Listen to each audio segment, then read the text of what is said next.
Australia کی Victoria عدالت میں 2023 میں ایک مقدمہ جج کے سامنے آیا۔ عدالت کی جانب سے یہ بتایا گیا تھا کہ وکیل کی جانب سے اس مقدمے میں مصنوعی ذہانت کا استعمال کیا گیا تھا۔ جج کی جانب سے یہ بتایا گیا تھا کہ مصنوعی ذہانت کے استعمال کی وجہ سے اس بچی کے مقدمے میں 24 گھنٹے تاخیر ہوئی ہے۔ اب اسی مسئلے کو حل کرنے کے لیے اقوام متحدہ کی ادارے یونیسکو کی جانب سے ایک رہنما اصول مرتب کیے گئے ہیں۔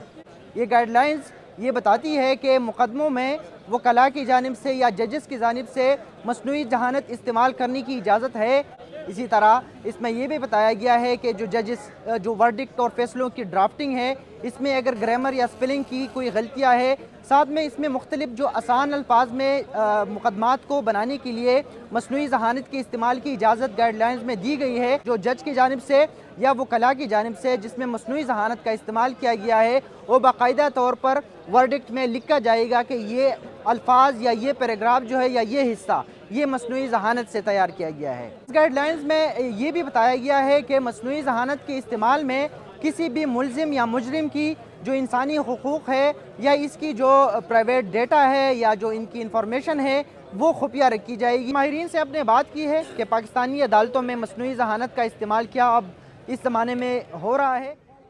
اگر ایڈوانسمنٹ آ رہی ہے تو اسے انٹیگریٹ کرنا positively, this is the need of time, لیکن اے آئی کے ساتھ ایک سب سے زیادہ ضروری چیز یہ ہے کہ اتھینٹسٹی کو آپ نے تھرو آؤٹ مینٹین رکھنا ہے۔ پاکستان میں یہ اگری کہ یہ کامن ویلتھ کنٹری ہے، مور اور لیس براڈلی ہمارا لا اوور لیپ کرتا ہے، سملر ہے، لیکن کچھ ایسی پروسیجرل لاز ہیں، کچھ ایسا سبسٹینٹیو لا ہے جو ڈیفر کرتا ہے۔